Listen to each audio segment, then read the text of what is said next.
morning, children. This class 10th human आई का ये second lecture है। इससे पहले हम लोगों ने ह्यूमन आई और उसके डिफरेंट कंपोनेंट्स के बारे में पढ़ा था और उस डिफरेंट कंपोनेंट्स के फंक्शंस को देखा था। और जो लास्ट हेडिंग हमने आपको बताई थी वो बताई थी least distance of distinct vision. तो least distance of distinct vision क्या होता था, इसको कैपिटल डी सिंबल से लिखते थे। तो लीस्ट डिस्टेंस यानी हम किसी भी ऑब्जेक्ट को अपनी आई से कम कितनी डिस्टेंस पे रखें, कितनी मिनिमम डिस्टेंस पे ऑब्जेक्ट को हम रखें कि वहां पे ऑब्जेक्ट रखने पर उसका इमेज बिल्कुल क्लियर बने और डिस्टिंक्ट इमेज बने। तो उस मिनिमम डिस्टेंस को हम लोग least distance of distinct vision कहते हैं। The minimum distance of an object from eye lens where object is formed clearly and distinctly is called least distance of distinct vision। इसी को हम लोग 25 सेंटीमीटर पे यानी कैपिटल डी पे जो पॉइंट होता है उसको नियर पॉइंट के लिए बोलते हैं, नियर पॉइंट। तो आज जो हम लोग को डेफिनेशन स्टार्ट करनी है, एक दो टर्म्स हैं और उसके बाद हम लोग डिफेक्ट्स ऑफ विजन देखेंगे। तो आज की जो पहली हेडिंग है, फर्स्ट हेडिंग, वो है फार पॉइंट।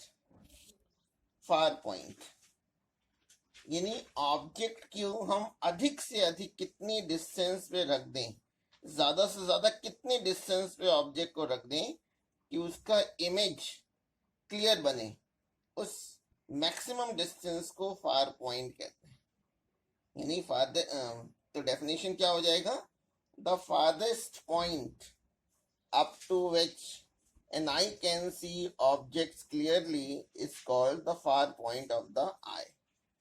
यानी वो मैक्सिमम डिस्टेंस से पॉइंट जहां किसी ऑब्जेक्ट को रखने पर उसका इमेज क्लियर बनता है, उसको हम लोग फार पॉइंट कहते हैं। और एक नॉर्मल आई के लिए जो फार पॉइंट जो होता है वो इन्फिनिटी पर होता है। ठीक है, तो 1 मार्क से क्वेश्चन ने पूछा जाता है पोजीशन ऑफ फार पॉइंट, तो हम लिख देंगे इट इज एट इन्फिनिटी। जैसे फार पॉइंट है वैसे नियर पॉइंट तो बिल्कुल जो least distance of distinct vision पढ़ा था उसको ही हम लोग जो है वो डिस्टेंस को तो कैपिटल डी कहते हैं और 25 सेंटीमीटर पे जो पॉइंट होता है जहाँ पे ऑब्जेक्ट को रख दें और तो उसका इमेज क्लियर बनता है, उसको हम लोग नियर पॉइंट कहते हैं। तो अगर डिफाइन करना हो तो जैसे फार पॉइंट को फारथेस्ट पॉइंट कह दिया था, वैसे नियर पॉइंट है तो नियरेस्ट पॉइंट। बाकी डेफिनेशन बिल्कुल ऊपर वाले की तरह चलेगी। The nearest point up to which an object can see objects clearly is called near point of the eye. Near point जो होता है वो 25 सेंटीमीटर पर होता है। जैसे फार पॉइंट इन्फिनिटी पर होता है वैसे नियर पॉइंट 25 सेंटीमीटर पर होगा। ठीक है, अब हम लोग डिफेक्ट्स ऑफ विजन हेडिंग देखनी है, यानी हम लोग की आईज में कौन कौन से डिफेक्ट होते हैं जिसको हम लोग स्पेक्टिकल्स का यूज करके, चश्मा पहन करके उसको करेक्ट कर सकते हैं, दूर कर सकते हैं। 3 टाइप्स ऑफ विजन हमारे कोर्स में है, क्लास 10th की कोर्स में है। सबसे पहला है मायोपिया। मायोपिया को शॉर्ट साइटेडनेस भी बोलते हैं। मायोपिया को शॉर्ट साइटेडनेस या नियर साइटेडनेस भी बोला जाता है। दूसरा है हाइपरमेट्रोपिया को फास्ट साइटेडनेस भी कहते हैं। और थर्ड होता है प्रेसबायोपिया। यानी 3 टाइप्स ऑफ डिफेक्ट होंगे विजन की। नंबर 1 मायोपिया, नंबर 2 हाइपरमेट्रोपिया और थर्ड हो गया प्रेसबायोपिया। तो पहली हेडिंग मायोपिया और शॉर्ट साइटेडनेस। मायोपिया क्या होता है, देखिए अगर कोई पर्सन है वो पास की चीजों को तो क्लियर देख ले रहा है लेकिन दूर की चीजों को क्लियर नहीं देख पा रहा है, तो हम कहेंगे कि उस आदमी के आंख में मायोपिया है। यानी इफ ए पर्सन, जो शॉर्ट साइटेडनेस वाला आदमी होगा या पर्सन होगा, वो पास की चीजों को तो देख लेगा लेकिन दूर की चीजों को क्लियर नहीं देख पाएगा। तो if a person is unable to see distant objects clearly, distant object clearly means दूर के ऑब्जेक्ट को क्लियरली नहीं देख पा रहा है, but can see nearby object clearly, then we can say that the person is suffering from myopia। ठीक है, तो हम लोग कह देते हैं कि पर्सन मायोपिया से सफर कर रहा है। अब क्या क्या क्या रीजन है मायोपिया? अगर किसी कोई मायोपिक पर्सन है, कोई आदमी है पर्सन जिसको नियर और पास की चीजें तो क्लियर दिखती हैं और दूर की चीजें क्लियर नहीं दिखती, तो क्या रीजन हो सकता है? इसके दो रीजंस हैं।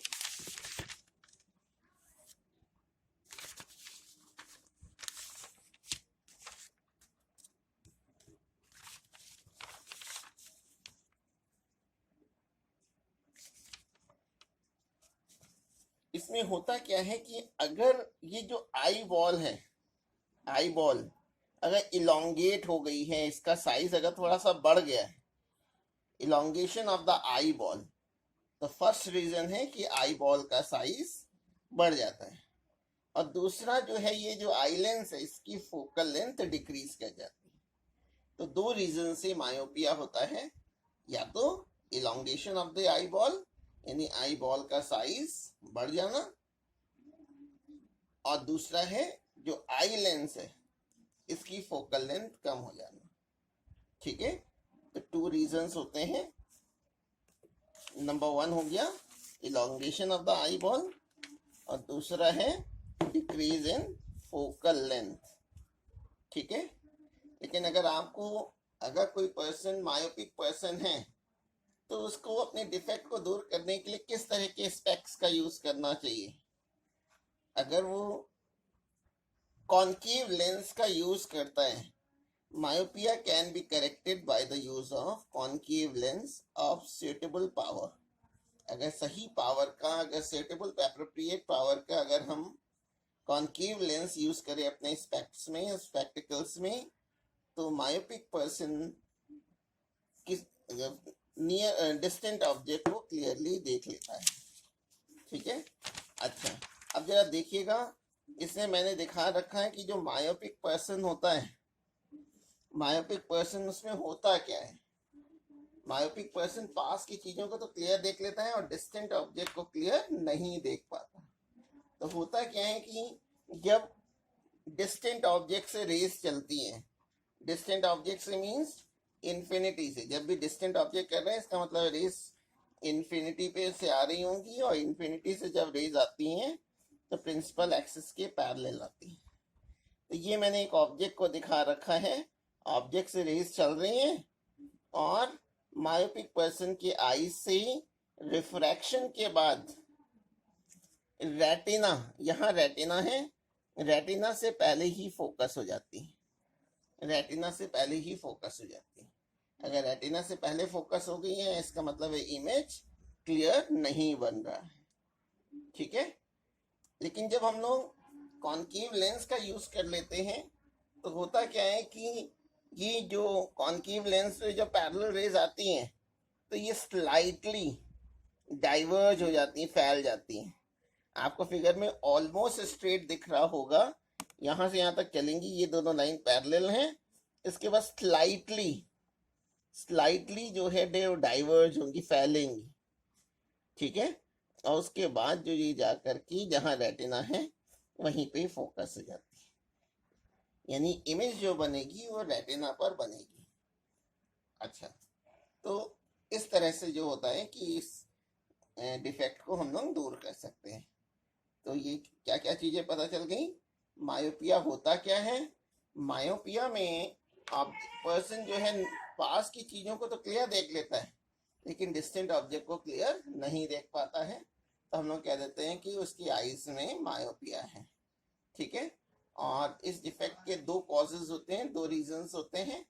पहला, जो आई बॉल है उसका साइज बढ़ जाना, और दूसरा है जो आई लेंस है उसकी फोकल लेंथ कम हो जाना। और अगर मायोपिया को दूर करना है तो उसके लिए मायोपिक पर्सन को, यानी जिसको भी पास की चीजें क्लियर, दूर की चीजें क्लियर नहीं दिखती हैं, अपने चश्मे में कॉन्केव लेंस का यूज करना चाहिए। अब मायोपिया से रिलेटेड जो न्यूमेरिकल आता है उसमें हमेशा ये याद रखेंगे कि u की वैल्यू इन्फिनिटी ले लेंगे। अच्छा, u और v दोनों ही पहली बात तो नेगेटिव होती है, u और v दोनों नेगेटिव होती है। और आपको न्यूमेरिकल में कहेगा कि ये कोई पर्सन है या कहीं कोई बच्चा है या फिर कोई आदमी है, वो इतनी डिस्टेंस की चीज को देख ले रहा है, कि जो डिस्टेंस होगी वो x ले लेंगे, वो v होगा, यानी पोजीशन ऑफ इमेज होगी। फिर लेंस फॉर्मूले में रख करके 1/f is equal to 1/v minus 1/u में रखेंगे। u की वैल्यू हमेशा मायोपिया वाले न्यूमेरिकल्स में इन्फिनिटी लेंगे। तो एक तरह से जो आपको डिस्टेंस गिवन होगी वही नेगेटिव साइन के साथ आ जाएगी, वही फोकल लेंथ होगी। और फोकल लेंथ अगर मालूम है तो कॉन्केव लेंस जो मायोपिक पर्सन यूज कर रहा है उसकी हम पावर निकाल सकते हैं। उसकी पावर निकाल लेंगे तो पावर का फॉर्मूला होता है P is equal to 1/f। ये तब यूज करते हैं जब फोकल लेंथ मीटर में, ठीक है। तो मायोपिक पर्सन के केस में पावर की वैल्यू नेगेटिव आएगी, और नेगेटिव ये इंडिकेट करेगा कि जो लेंस है वो कॉन्केव लेंस है। अब मायोपिया का बिल्कुल उल्टा हाइपरमेट्रोपिया होता है। हाइपरमेट्रोपिया या फार साइटेडनेस भी बोलते हैं इसको। तो फार साइटेडनेस में क्या होगा? फार साइटेडनेस या हाइपरमेट्रोपिया में आप दूर की चीजों को क्लियर देख लेंगे।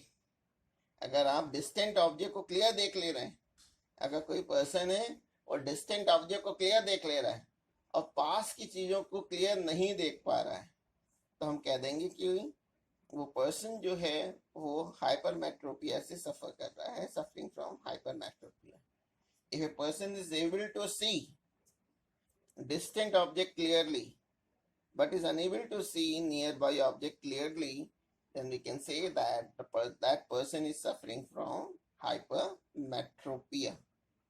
देखिए, जो हाइपरमेट्रोपिक पर्सन होता है उसका नियर पॉइंट, जिसकी पोजीशन मैंने दिखा रखी है एंड डैश से, उसका नियर पॉइंट एंड डैश पे होता है, और जब यहाँ से रेस चलती हैं तो रेटिना पर फोकस होती है।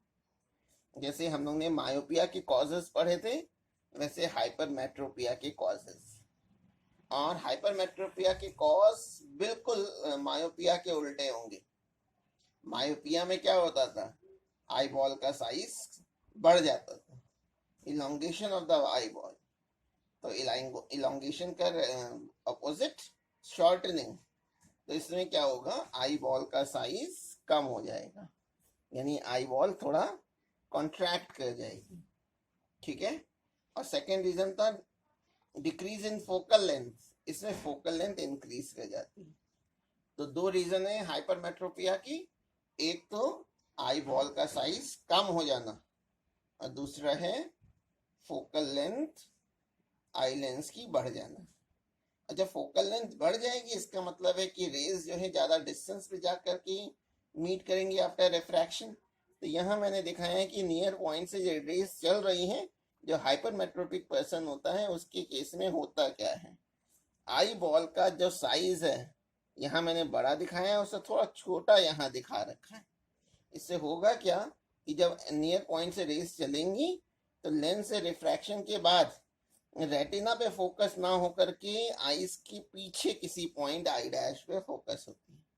भाई देखना हमें रेटिना से है, रेटिना पे जो इमेज बनेगी वही हमको सही से दिखाई पड़ेगी। लेकिन हाइपरमेट्रोपिया में होता क्या है कि इमेज रेटिना पे ना बन करके थोड़ा बाहर बनती है, ठीक है, जिससे कि हमें वो चीज क्लियर नहीं दिखती, पास की चीजें क्लियर नहीं दिखती। अब मायोपिया को दूर करने के लिए पर्सन को यूज करना पड़ता था अपने स्पेक्स में कॉन्केव लेंस का। यहाँ बिल्कुल उसका उल्टा चलेगा, कॉन्वेक्स लेंस का यूज करते हैं। अगर सुटेबल फोकल लेंथ का या सुटेबल पावर का अगर हम कॉन्वेक्स लेंस यूज कर रहे हैं अपने चश्मे में, ठीक है, तो ये जो हाइपरमेट्रोपिया का डिफेक्ट जो होता है वो दूर हो जाता है। तो by using convex lens of suitable focal length in spectacles, hypermetropic defect can be corrected, जैसे यहाँ दिखाया हुआ है। जो नियर पॉइंट है कॉन्वेक्स लेंस करता क्या है, अगर हम कॉन्वेक्स लेंस यूज कर रहे हैं सुटेबल फोकल लेंथ का, तो जो नियर पॉइंट एन है वहां से जब रेज चलती हैं, ठीक है, तो वो आफ्टर रिफ्रैक्शन रेटिना पे फोकस होती है।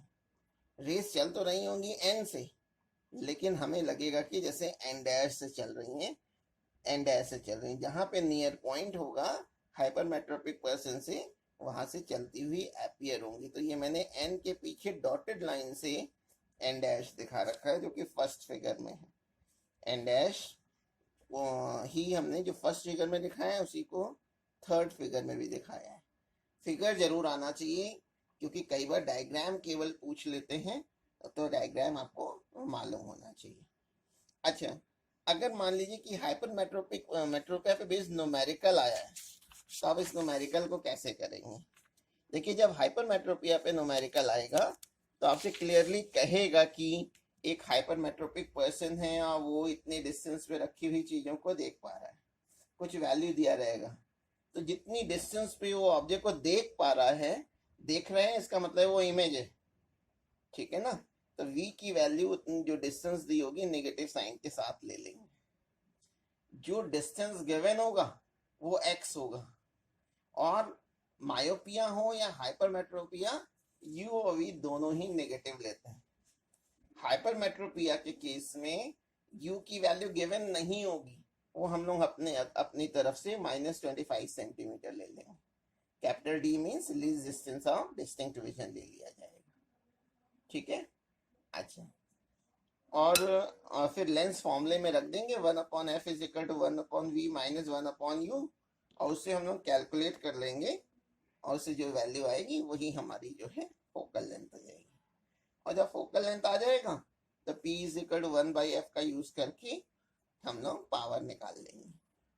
तो ये सेकेंड डिफेक्ट हुआ, जिसको हम लोग बोलते हैं हाइपरमेट्रोपिया। मायोपिया में पास की चीजों को क्लियर देख लेते थे, दूर की चीजों को क्लियर नहीं देख पा रहे थे। हाइपरमेट्रोपिया में बिल्कुल इसका उल्टा होगा, आप दूर की चीजों को क्लियर देख लेंगे, पास की चीजों को क्लियर नहीं देख पाएंगे। मायोपिया को दूर करने के लिए हम लोग कॉन्केव लेंस का यूज करते थे, हाइपरमेट्रोपिया के डिफेक्ट को दूर करने के लिए कॉन्वेक्स लेंस का यूज करते थे। दोनों में के क्या क्या कॉज थे? मायोपिया में आई बॉल का साइज बढ़ जाता था, फोकल लेंथ कम हो जाती थी। बिल्कुल उसका उल्टा हाइपरमेट्रोपिया में होगा, आई बॉल का साइज कम हो जाएगा और फोकल लेंथ बढ़ जाएगी। ये सेकेंड टाइप का डिफेक्ट था। अब जो सी है या थर्ड डिफेक्ट है, उसको हम लोग कहते हैं प्रेसबायोपिया। प्रेसबायोपिया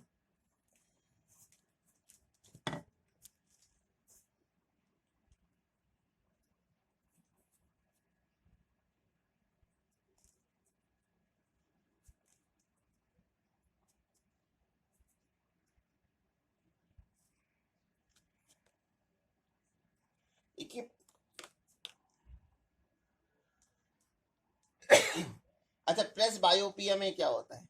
देखिए, अगर कोई पर्सन है वो ना तो पास की चीजों को क्लियर देख पा रहा है, ना दूर की चीजों को क्लियर देख पा रहा है, यानी उसमें मायोपिक भी है और हाइपरमेट्रोपिक भी है। यानी मायोपिया का भी डिफेक्ट अगर है और हाइपरमेट्रोपिया का भी डिफेक्ट है। मायोपिया वाला दूर की चीजों को क्लियर नहीं देख पा रहा था, हाइपरमेट्रोपिया वाला पास की चीजों को क्लियर नहीं देख पा रहा था। लेकिन प्रेसबायोपिया वाला क्या होगा, ना तो पास की चीजों को क्लियर देख पाएगा, ना दूर की चीजों को क्लियर देख पाएगा, ठीक है। तो अगर कोई तो इसका मैं स्टेटमेंट डेफिनेशन लिख नहीं रहा हूं, इसकी सिंपल डेफिनेशन है कि if a person is unable to see nearby object as well as distant object clearly, then we say that person is suffering from presbyopia, ठीक है। अगर कोई पर्सन है ना तो पास की और ना दूर की चीजों को क्लियर देख पाता है, तो हम लोग कह देते हैं कि वो प्रेसबायोपिया से सफर कर रहा है। ठीक है, इसका रीजन क्या होगा? प्रेसबायोपिया का रीजन होता है ओल्ड एज। ठीक है, जब जब पर्सन की एज बढ़ जाती है तो उसकी आईज की जो सीलेरी मसल्स होती हैं वो वीक हो जाती हैं। ठीक है, उससे लेंस जो है, जो पावर ऑफ एकोमोडेशन होती है, यानी जो आई लेंस की फोकल लेंथ को घटाने और बढ़ाने की जो क्षमता होती है, एबिलिटी होती है, वो धीरे धीरे कम हो जाती है। ठीक है, जिसकी वजह से जो है वो ना तो पास की चीजें देख पाता है ना दूर की। तो रीजन क्या हो गया? Due to old age. ठीक है, due to old age ciliary muscles weaken and the focal length of the eye lens is, या ये कह सकते हैं पावर ऑफ एकोमोडेशन डिक्रीजेस। ठीक है, और अगर इस डिफेक्ट को दूर करना है तो मायोपिया में कॉन्केव लेंस का यूज करते थे और हाइपरमेट्रोपिया में कॉन्वेक्स। तो यहाँ पे प्रेसबायोपिक पर्सन को दोनों तरह के, ठीक है, दोनों तरह के लेंस, बाईफोकल लेंस होते हैं जिसमें एक पार्ट कॉन्वेक्स होता है और एक पार्ट कॉन्केव होता है। ऐसे लेंस को अपने स्पेक्स में यूज करना चाहिए। तो यहाँ तक आप लोगों को करना है सेकेंड लेक्चर में। इसके नोट्स मैं आपको सेंड करूँगा।